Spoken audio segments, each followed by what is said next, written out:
한번 제가 여쭤볼게요. 지난주 예배 위에 성경을 몇 번을 보셨는지요? 우리가 삶을 살아가는데 세상과는 다른 길을 걸어갑니다. 근데 이겨야 되죠. 져서는 절대로 안 됩니다. 어떻게 하면 우리가 바르게 이길 수 있을 것인가, 능력을 가질 수 있을 것인가, 그것은 단 하나의 길밖에 없습니다. 주께서 내가 길이요 진리요 생명이라고 했습니다. 길이요 진리요 라는 그 진리, 말씀이 육신이 되고 이 말씀의 이 부분에 대한 이해를 온전히 안 하거나 아니면 이해를 제대로 했다면 그것은 말씀 생활을 제대로 하는 것인데 그렇게 되지 않는 한은 우리가 세상을 이길 힘이 없습니다. 그래서 주께서는 진리의 말씀, 주의 말씀 내 발의 등이요 길이요 빛이라고 했습니다. 이 길을 우리가 바르게 걸어가고 이 땅에서 진정으로 바른 길, 능력의 길, 승리의 길을 걸어가셔야 합니다. 오늘날 예수 믿는 자들이 구원받은 차원을 넘어서 삶 속에서 진정한 승리를 해야 합니다. 이 사람들이 승리를 안 하면 세상이 마음대로 갑니다.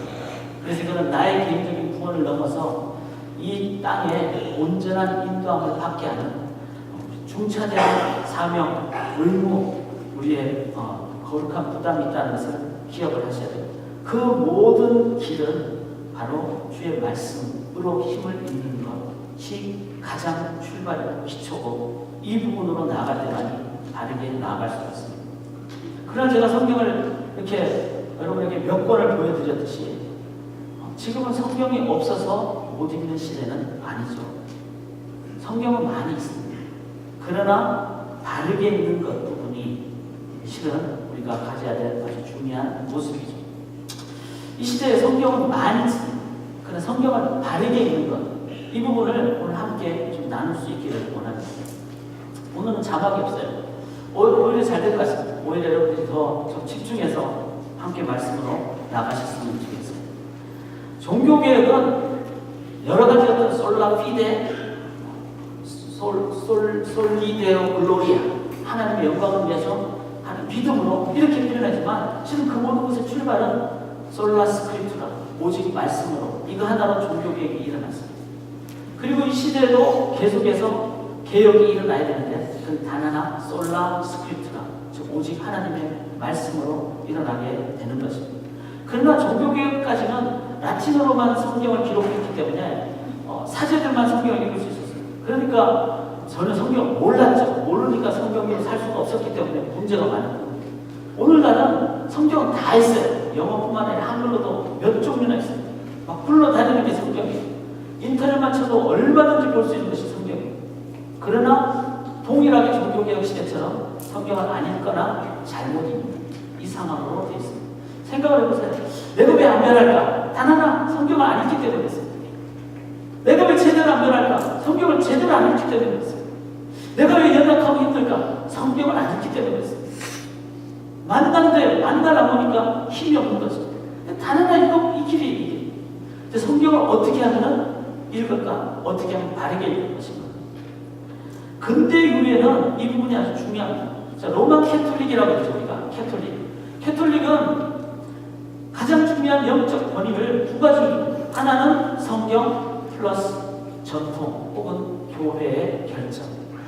그렇기 때문에 성경과 동등한 어떤 이슈가 됐을 때는 교회의 결정을 동등하게 여겨버리고 만약에 그 결정이 잘못됐을 때는 실은 잘못된 길로 가기가 쉬운 것이 로마 캐톨릭의 약점이고 문제점일 수도 있습니다.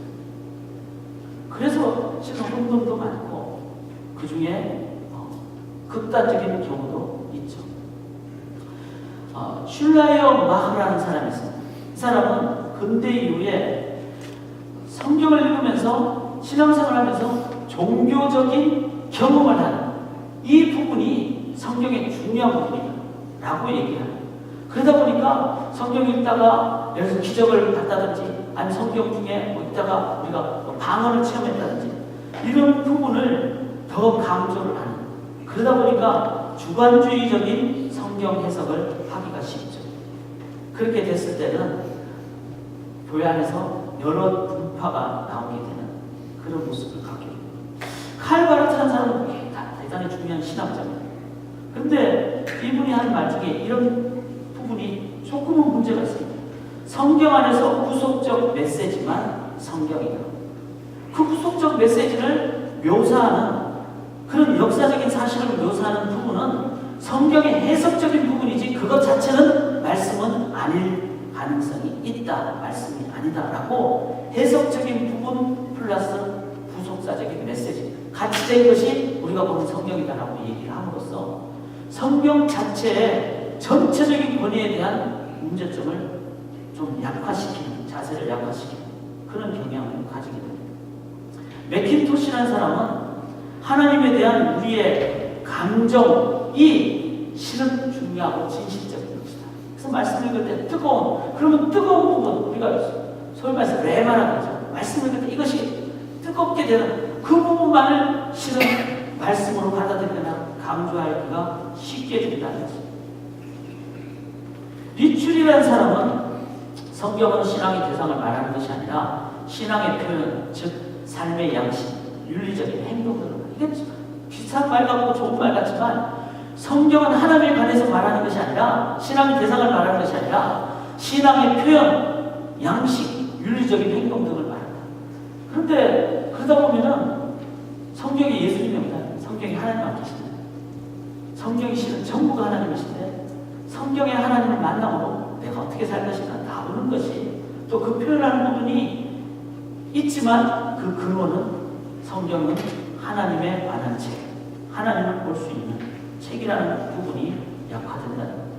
실은 근대에 의해 신학적인 발달 때문에 많은 사람들이 그 신학들은 다 좋은 걸로 생각하는데 신학이 어떤 배경하에 있느냐에 따라서 인본주의적인 신학이 있고 자유주의 신학이 있고 근본주의적인 신학이 있고 그러다 보니 다 극단으로 가버리게 되죠. 개혁주의 노선은 어떻게 얘기를 합니까? 성경 안에 감정적인 표현도 있어요. 기적적인 표현도 있어요. 아주 강력한 체험적인 부분도 있어요. 성경의 윤리적인 양식도 있어요. 다 있습니다. 그렇지만 개혁주의는 모든 성경 안에 있는 모든 성경 그리고 성경에 대한 모든 내용을 우리는 다 하나님의 말씀으로 받아들입니다. 성경 외에 그 어떤 다른 권위로도 성경을 해석할 수 있는 권한이 없다. 성경은 하나님의 말씀 그 자체의 완벽한 힘으로 말씀으로 하나님의 뜻을 깨닫는 말씀을 해석하는. 그래서 오직 성경 이것이 개혁주의 노선의 모습이라는 것입니다. 자, 이 부분이 그럼 구체적으로 어떤 의미일까를 우리가 오늘 좀 살펴보기를 원합니다. 오늘은 제가 조금은 귀납법적으로 설교를 하지 않습니다.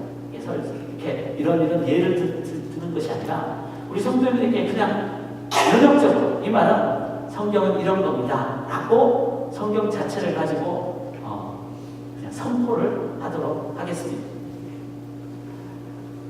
왜 그런가 하면 이것은 디스커션, 어떤 토론의 대상이 아니라 하나님의 말씀을 요약하는 것이 제가 말씀드리는 앞으로 세 가지이기 때문에 그래서 이거는 여러분들이 이 부분을 하나님의 말씀을 근거해서 받으시고 그리고 확증을 하시고 그리고 이 말씀 생활을 앞으로 하셔야 됩니다. 그리고 세 가지이기 때문에 기억하기가 쉽겠죠. 그리고 끝나고 나갈 때 시험을 본다 그러면 어떻게 될까요? 꼭 세 가지니까 어렵지 않습니다. 같이 한번 말씀 앞으로 나아가겠습니다. 3장 19절 한번 보시기 바랍니다. 3장 19절 보시면 그런 율법이 무엇이냐 이렇게 나오죠. 21절에서 율법이 이렇게 나오고 22절에는 성경이 그라페라는 성경이라면 율법에 대한 또 다른 표현. 그러니까 율법 지난주에 했던 약속은 하나님의 그 말씀이 나오기 전에 하나님의 그 마음적인 표현이죠. 그래서 약속이나 언약이나 율법이나 실은 전체적으로 보면은 다 같은 말이에요. 근데 이 같은 이 맥락을 조금은 잘 우리가 구분해서 보는 관점을 오늘 함께 갖도록 하겠습니다. 율법이 뭘까? 말씀이 뭘까? 언약이 뭘까? 첫 번째, 다 기억하시기 바랍니다. 평생 여러분들이 성경을 읽으면서 이 관점으로 같이 해야 돼요. 율법의 세 가지 기능 혹은 말씀의 세 가지. 아마 저희 교회 10년 이상 다니는 분들은 적어도 10번 이상 들으셨을 것입니다. 이 부분으로 말씀 생활을 앞으로 하셔야 된다는 겁니다. 19절 한번 보시겠습니다. 율법의 첫 번째 기능은 율법은 무엇이냐 이렇게 얘기하면서 범법함으로 더하여진 것이다 이렇게 말해요. 즉 율법을 봤을 때 우리는 범법했다는 것을 깨닫게 된다는 거예요. 범법한 것을 범법했다는 것으로 죄라고 깨닫게 하기 위해서 준 것이 율법이라는 거예요. 율법의 첫 번째 기능, 말씀의 첫 번째 기능은 죄를 죄로 깨닫게 해주는 거죠. 여러분, 우리 삶의 기준이 참 중요합니다. 기준이 잘못되거나 기준이 없으면 혼돈이 되죠. 제가 어디 가서 변호사 목사는 키가 아주 큰 사람이다. 저분이 얼마든지 할 수 있어요. 왜냐하면 배우지가 150cm다라고 하는 사회에 가면은 그렇게 기준 잡으면 저는 그거보다는 크거든요. 160은 넘어요. 그러니까 저는 키가 큰 사람이에요. 그럼 다음주에 여러분들이 세상을 혼돈케 만드는 저 표현. 목사님이 키가 크다고 세상이 혼돈이 되시죠. 이렇게 되는 거예요. 기준이 어느냐에 따라서 이게 그렇게 표현이 달라진다. 그렇기 때문에 지금 세상이 혼돈이에요. 남 앞에 가가지고 그냥 얼굴을 꼿꼿이 들고 얘기하는 것이 괜찮다라고 하는 사회는 그 자기 주장을 앞세우는 개인주의가 될 때는 그것은 괜찮은 사회. 그러나 버릇없는 옛날의 사회에서는 버릇없는 것이 되는 거죠. 그 기준 따라서 달라지는 거죠. 그런데 세상의 기준은 다 왔다 갔다 한다는 거예요. 성경 어떻게 얘기하죠? 그 기준을 정확하게 얘기하는 거예요. 일반 세상에서 죄를 얘기하나요? 죄를 얘기하죠. 어떻게 죄를 얘기합니까? 죄는 미워하는 거, 남을 사기치는 거, 수업 시간에 치팅, 컨닝하는 거, 그 죄라고 얘기합니다. 그 다음 누구 때리는 거, 죄. 그 다음에 남을 살인하는 거, 죄. 만약에 그 기준으로 우리가 세상을 본다면, 제가 터키 갔을 때는 터키는 우리 자녀들을 막 이렇게 때리더라고요. 근데 그게 쓰다듬는 거예요. 터키 사람들은 워낙 막 말 타고 막 이런 다니는 사람들이라서 아주 터프해요. 때리는 게 쓰다듬는 거예요. 그러니까 혼돈이 되더라고요. 세상은 그렇게 혼돈으로 가는 거예요. 성경은 죄의 그 의미를 이렇게 얘기합니다. 죄가 무엇인가? 미워하는 거나 게으른 거나 시기하는 거나 질투하는 거나 사기, 살인, 무정함을 죄라고 얘기하지 않습니다. 로마서 1장에 보면 하나님을 알 때 하나님으로 영화롭게 안 하는 것, 그게 하나님의 진노가 나타나는 것, 그것을 죄라고, 하나님처럼 되려고 하는 것을 죄라고 했습니다. 하나님을 영화롭게 안 하는 것을 죄라고 했습니다. 그리고 미워하고 시기하고 질투하는 것은 그 죄의 결과라고 얘기를 하고 있습니다. 성경은 정확하게 죄를 올바른 기준으로 죄로 깨닫게 합니다. 이게 죄다라고 얘기합니다. 성경을 제대로 보면 미워하는 게 죄라고 얘기하지 않고 하나님을 영화롭게 안 하기 때문에 내 안에 하나님으로 온전하게 처음받지 않으니까 하나님이 안 되시니까 이제는 참 만족이 없으니까 내 안에 참 기쁨이 없으니까 자꾸 옆에 사람 보면 미워하게 되고 그래서 그건 죄의 결과라고 얘기를 하는 겁니다. 그래서 성경을 봐야지 죄를 온전하게 바르게 죄로 깨닫는 거죠. 그러나 일반적으로는 어떻게 얘기합니까? 남을 미워하는 거 아니면 내 마음이 어렵고 불안하고 그래서 심리학으로 아니면 찬성과 자선으로 아니면 이 세상의 불공평을 경제적인 실천으로 도덕으로 교도소로 결코 세상은 죄를 바르게 이해를 못하기 때문에 죄에 대한 해결도 바르게 해가지 못합니다. 1973년 이후부터 지금까지 미국에 이렇게 사형제도라는 게 있잖아요. 사형제도가 어떤 주는 있고 어떤 주는 없습니다. 그런데 사형제도가 있는 주나 없는 주나 흉악 범죄 발생률이 별 차이가 없습니다. 그런 거죠. 사람들이 그렇게 생각해요. 사형제도가 있어야 사람들이 무서워해서 흉악한 범죄를 안 지을 것이다. 그러나 죄의 본성이 하나님을 떠났을 때 그것을 메꿀 수 있는 것이 없기 때문에 정신이 헷갈하게 버립니다. 그래서 어쩔 수 없이 살인을 저지르는 인간의 가장 본성을 만족할 수 있는 것은 하나님 형상을 받은 본질 되신 하나님을 만나지 않고서는 결코 인간의 참 본성을 가질 수가 없는데, 자꾸 다른 것으로 자꾸 얘기를 하는 것이 세상의 죄에 대한 접근이라는 것입니다. 사형제도가 생긴 뒤에 73년부터 지금까지 98명이나 오판을 했다. 오판에서 사람을 사형을 시킨 거예요. 98명이나.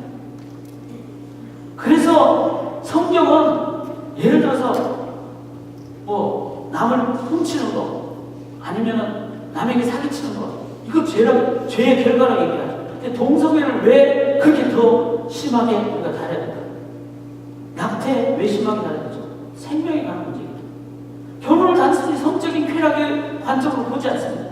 결혼은 그것 이상으로 생명을 낳는 가치, 그 세팅, 그 구조로 봅니다. 그 구조는 피채 먹지 말라는, 피는 건드려서는 안 된다는 하나님의 영역을 범하는 것입니다. 그래서 하나님의 영역을 범하면요, 그게 다 무너지게 돼 있어요. 그리고 헤어날 수가 없습니다. 그래서 성경은 죄를 하나님을 알되 하나님으로 영원하게 안 하는 것, 이것이 죄다라고 합니다. 그래서 사랑하는 여러분, 성경을 읽을수록 뭐가 나옵니까? 그 죄가 나오는 거예요. 근데 그 죄는 하나님을 안 믿는 것이 죄다, 하나님 영원하게 안 하는 것이 죄다 라는 것이 나옵니다. 반대로 하나님을 경외하는 것이 죄를 극복하는 길이다 라는 것을 성경은 계속 얘기하죠. 그래서 잠언에 보면은 가장 핵심이 여호와를 경외하는 것이 지식의 근본. 잠언에 가장 많은 것이 지혜, 지식 계속 나옵니다. 그걸 계속 훈계로, 왜냐하면 훈련으로, 그래서 31장까지 계속 나오는 것이, 가장 많이 나오는 것이 참다운 지혜를 얘기해요. 그게 뭐죠? 하나님을 경외하는, 이 말이 뭡니까? 바로 죄를 해결하는 유일한 해결책은 뭐 참선이나 자선이나 심리요법이나 감옥요법이나 교도소요법이 아니라 하나님을 경외하는 것, 이것이 우리의 근본적인 죄를 해결할 수 있는 길이다 라는 것을 성경은 바르게 얘기를 하는 것입니다. 그래서 사람은 성경을 볼 때 본질적인 해결을 할 수 있다는 것, 이 삶의 문제에 대해서.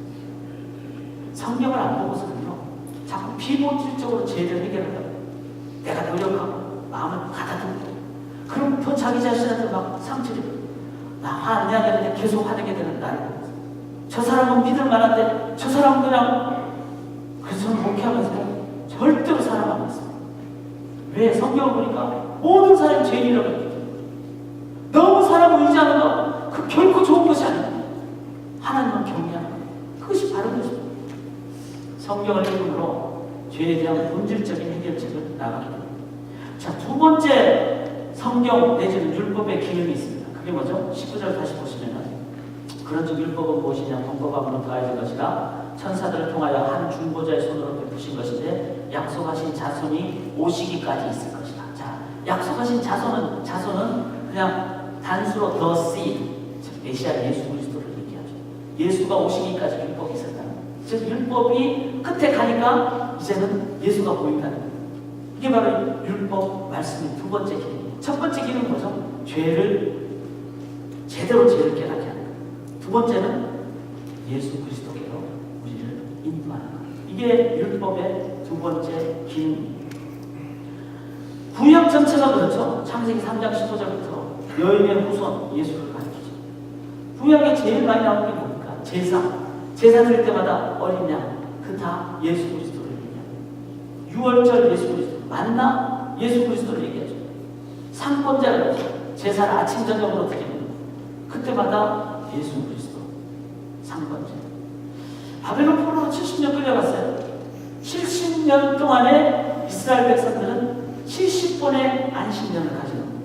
왜냐하면 그 땅이 매년 황폐했기 때문에. 그걸 레위기 27장에는 안식이라고 했어요. 안식의 가장 핵심은 뭡니까? 바로 수고하고 무거운 짐진 자들아 다 내가 너희를 쉬게. 예수 그리스도 앞에 나가면 죄 문제를 해결할 수 있게. 그래서 구약 전체, 신약은 어떻게 얘기하죠? 말씀이 육신이 되심으로, 즉 예수 그리스도를 이 땅에 하나님께서 오셨습니다. 그리고는 우리 예수님이 요한복음 5장에 그렇게 말씀하시죠. 너희가 성경에서 영생을 얻는 줄 생각하고 성경을 연구하거니와 이 성경은 곧 내게 대하여 증언하는 것이다. 성경 전체가 예수 그리스도에 대해서 증거하는 것이다. 그렇게 얘기했죠.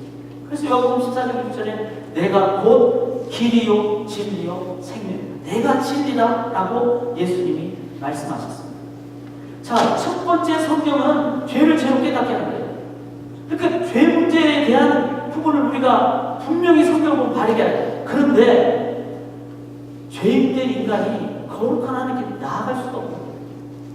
이 문제를 해결하는 것이 성경의 두 번째 예수 그리스도께 우리를 인도해 주는 성경을 볼 때 예수만이 길이구나 라는 것을 깨닫게 됩니다. 왜? 예수님은 이 땅에 오신 하나님이시기 때문에 거기에는 죄를 실질적으로 대속, 리뎀, 그 죄값을 치르신 그 사역이 있기 때문에 성경은 진리만 얘기합니다. 성경을 믿는 사람은 진리만 봅니다.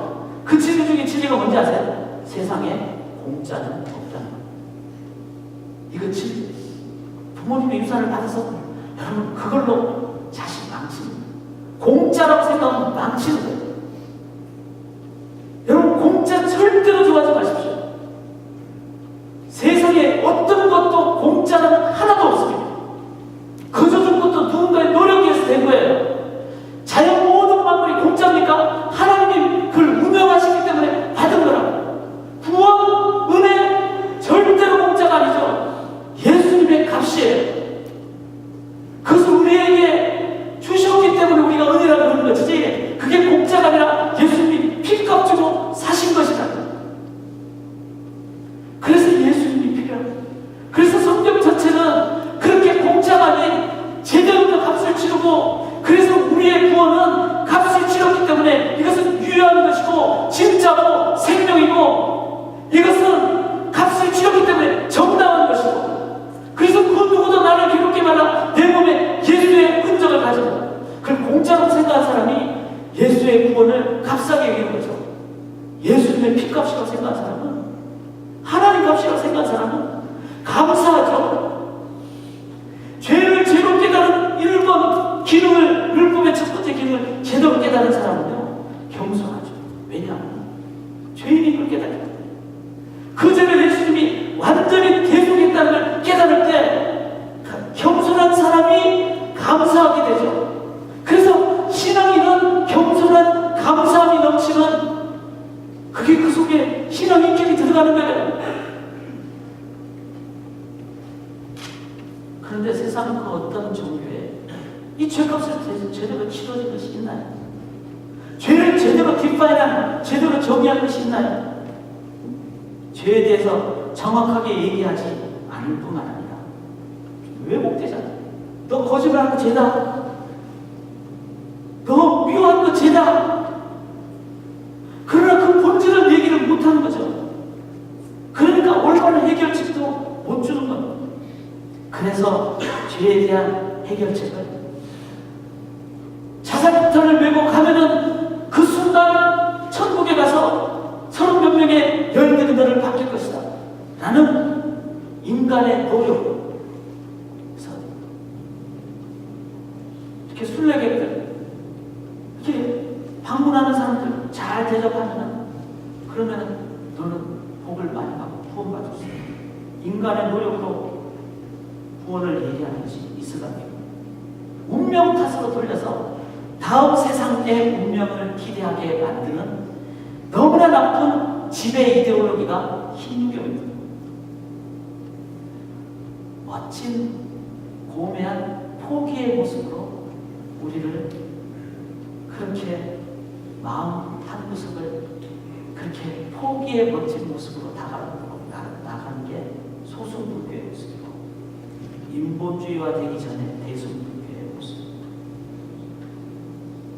그러니까 이곳에는 어떤 노력은 있지만 근본적인 얘기가 없습니다.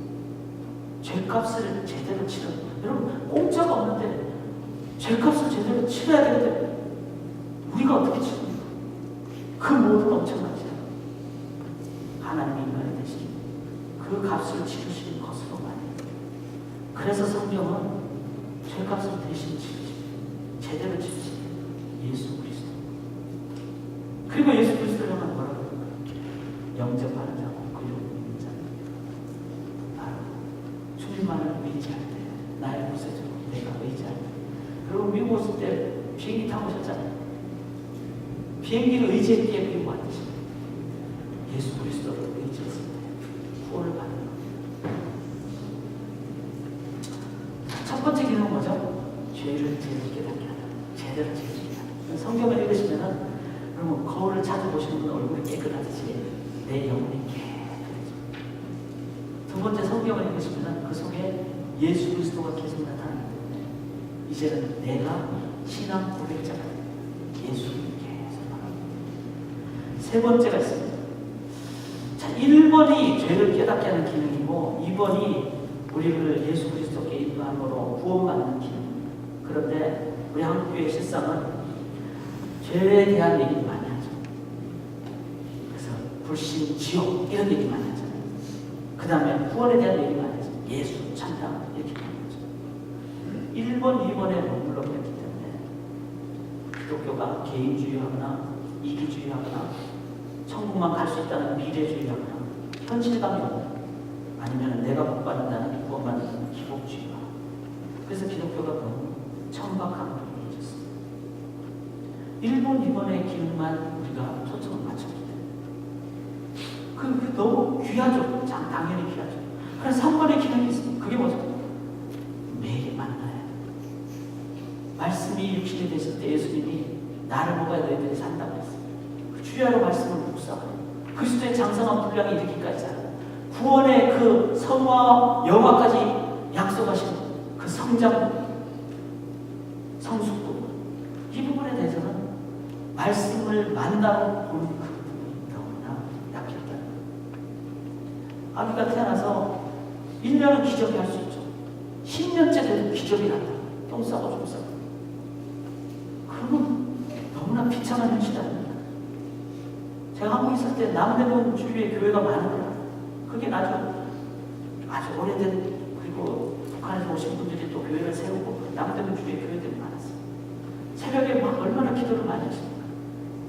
그 권사님들이 막 기도하시고 집사님들이 기도하시고, 그리고 새벽에 끝나고 이제 다 사업 현장에 대고 많은 게 남대문 시절입니다.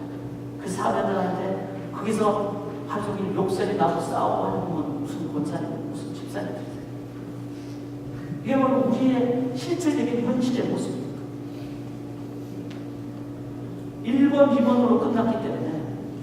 그러나 21절을 보시면 이렇게 나옵니다. 그러면 율법이 하나님의 약속과 반대되는 것이냐? 결코 그럴 수 없느니 만일 능히 살게 하는 율법을 주셨더라면 의가 반드시 율법으로 말미암았습니다. 이 말은 1번, 2번 없으면 도덕주의가 됩니다. 그러나 1번 내 죄로, 그래서 죄에 대한 온전한 깨달음 때문에 하나님께로 나가는 2번에 예수 그리스도를 통해서, 그래서 예수 그리스도를 통해서 나아가야 돼. 이제는 예수님이 나의 스승이 되시는, 그리고 매일 만나가 되는, 그럴 때 이제는 의를 이루게 되는, 바로 거룩으로 나가는, 성화로 나가는 이 부분이 말씀의 세 번째 기능임을 우리가 이해한다면 이제는 말씀 앞으로 계속 나아가야 된다는 것입니다. 그래서 말씀이 1189장이에요. 만약에 1번, 2번 기능을 한다면요, 아마 뭐 이 중에 한 10분의 1만 해도 되지 않을까 싶습니다. 근데 거기에 구약에 수많은 법이 있잖아요. 그 법 중에서 당시의 시대법은 이제는 지금은 안 지켜야 돼요. 왜냐하면 메시아를 태어나기 위한 하나의 그림자이기 때문에. 그러나 통시법이 있습니다. 시대법이라는 것은 지금 뭐 순대국 먹어도 되죠. 선지국 먹어도 되죠. 예수님 보혈을 설명하기 위해서 피자 먹지 말라 그랬지. 그러나 통시법은 구제법이라든지 관계법이라든지 법의 그 원리적인 측면은 지금 다 적용돼야 돼요. 시간 관리, 인간관계, 물질 관리, 육신의 정욕, 안목의 정욕, 이생의 자랑, 성경 전체는 그리스도의 장성한 분량이 이르니까 자라게 하는 모든 말씀이 이 속에 다 담겨져 있습니다. 그게 바로 성숙과 성화로 나가는 그 말씀. 근데 1, 2번으로 끝나버리니까 교회가 호수로 될 수밖에 없어요. 사랑하는 여러분, 최소치의 법칙이라는 게 있어요. 이렇게 미국 사회에 처음 시작할 때 널판지로 이제 물통을 만들죠. 그러면 이렇게 널판지로 만드는데 널판지에 높은 것도 있고 낮은 것도 있고 그렇게 해서 둘러가지고 통을 만들어서 물을 부으면 최소치의 법칙은 뭡니까? 제일 낮은 널판지로 된 그 부분까지는 물이 차는 거예요. 분명히 물은 있지만 물의 풍성함이 없는 거예요. 왜냐하면 제일 낮은 것까지만 물이 차는 거예요. 그래서 우리 속에 그리스도의 장성한 분량에 육신의 정욕도 이기는, 안목의 정욕도 이기는, 이생의 자랑도 이기는 그런 부분에 그리스도의 성품으로 자라는 이 부분이 언제냐 하면 어느 한 부분이 낮은 것 때문에 우리 고기까지밖에 차지 않아요. 그러다 보니까 한번 물이 쏟아져 버리면 치명적인 것을 갖게 돼요. 교회 지도자가 물질 때문에 그러면 치명적인 성적인 것 때문에 치명적인 모습을 갖게 되죠. 사랑하는 여러분, 바로 이 그리스도 안에 장성한 분량에 이르기까지 자라는 그 말씀 앞으로 우리의 삶에 이제 계속 나아가야 돼요. 앞으로의 우리의 삶에 죄를 온전히 깨닫고 그리고 그리스도께로 온전히 구원받은 구원의 그 담대함과 그 구원의 그 겸손함을 갖게 치라게 돼요. 뿐만 아니라 구원의 그 넓이와 높이와 깊이 그리스도의 장성한 분량에까지 자라는 그 모습이 우리 안에 말씀을 통하여 있습니다. 앞으로 시대는요, 이런 생각을 할 수 있기를 바랍니다. 제가 이제 여기 앞에 이제 세 가지 물건을 놨습니다. 말씀 마칠게요. 하나는 말씀은 거울 같은 말씀을 잘 보실 때 내가 어떤 죄인인가, 죄가 뭔가 이렇게 돼요. 두 번째는 GPS죠. 말씀을 읽으면 그리스도께 된다고 했습니다. 그리고 여기에 이 정도 높이 되는데 이게 2달에 한 번이니까 만약에 한 달에 한 번 하는 생명의 삶 같은 경우는 2배가 되겠죠. 10년 전에 저희 교회적으로 제 말씀을 퀄리티 있게 큐티를 화이트타임이라고 표현하고 싶지 않습니다. 진짜 퀄리티 있게 나가야 돼요. 그래서 말씀을 그런 부분을 결단하고 교회적으로 그렇게 시작을 했어요. 그래서 한 달도 안 빼놓고 계속 말씀을 봤죠. 말씀을 보면서 제가 돌아보는 게 2가지가 있어요. 하나는 만약에 이렇게 내가 말씀 생활을 안 했더라면 10년 동안에 겪었던 저의 내면적인 갈등, 교회적인 어려움에 대한 목회자의 입장, 사회적인 혼란에 대한 교회의 어떤 그 반응, 지난 10년 동안 얼마나 많은 어려움과 얼마나 많은 고통과 혼돈과 괴로움을 많았습니다. 그런 과정에 만약에 제가 매일마다 말씀을 주 앞에서 읽는 것이 없었더라면 과연 버틸 수 있었을까? 과연 다르게 결정하고 다르게 분별하고 다르게 나갈 수 있었을까? 저는 마음이 가니까 어느 순간 무너졌을 거라고 생각해요. 결국은 말씀이 길이고 말씀이 인도했었다는 것을 기억을 하고, 그러나 제가 이걸 한번 정리를 하면서 제가 2005년도부터 이렇게 제가 저는 이제 위본문 수록을 있거든요. 그러니까 여기에 반 페이지는 완전히 제가 다 적은 걸로 되어 있어요. 그래서 그렇게 제가 말씀을 이제 분석하고 관찰하고 해석하고 묵상하고 적용을 해야 돼요. 여러분 큐티는요 부탁인데요. 10구절 중에 어느 한 구절 딱 마음에 와닿는 거 잊지 마십시오. 그게 바로 아까 제 어떤 의미에서 뭐 슐라이어, 마크, 위출 그런 식의 성경이 있는 거예요. 개혁주의 성경은 말씀을 한 구절 한 구절을 하나하나 분명히 의미가 있다면서 기대하면서 읽는 거예요. 그렇게 읽을 때 말씀을 해석을 해요. 그런데 그 훈련이 잘 안 되다 보니까 2005년도 시작했을 때 이렇게 딱 보면은 그냥 백지가 많아요. 몇 년, 한 2, 3년 정도는 에이, 오늘 피곤하니까 큐티 안 하지. 오늘 피곤하니까 뭐 그냥 한 절만 읽고 가지. 그렇게 되다가 시간이 지나면서 조금씩 더 나아지는 거죠. 제가 좀 안타깝더라고요. 그렇기 때문에 내 삶을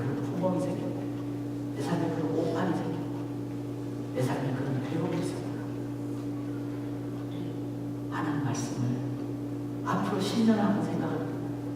저는 우리 교회 섬기면서 우리 어린이들이 지금 지금 대학생이 초등학교가 안 되는 어린이가 와서 벌써 대학생. 여러분 10년 금방 갑니다. 근데 앞으로 10년은 어떻게 지내시겠습니까? 단 하나. 여러분 10년 후에 진짜 바른 길, 진짜 강력한 길, 진짜 세상과 타협하지 않는 그 말씀으로만 여러분 감동받고 10년을 나가신 거예요. 그런 교회의 성도들이라 그런분들이 다니는 가정, 직장, 커뮤니티 분명히 하나님 나라 건설로 이끌림 받게 될 줄 믿습니다. 자, 우리 함께 기도하기로 합니다. 기도하실 때 성경이 죄를 바르게 깨닫게 성경이 예수 그리스도께 이끌니다. 참된 구원을 이끌니다. 성경이 참된 성숙과 성장으로 이끌니다. 매일의 만남 2025년 이맘때쯤 내가 어떤 모습일까를 우리가 기대하며 기도하기를 원합니다. 단 하나밖에 없습니다. 매일의 만남, 영의 양식으로 No Bible, No Breakfast. 내가 말씀 읽지 않고 살고, 내가 아침도 먹지 않고, 내가 삶의 현장으로 가져가고 주의 말씀으로만 길과 진리와 생명으로 나가겠습니다. 그렇게 하는 가운데 결단하신 헌신하는 간구하는 시간을 되기를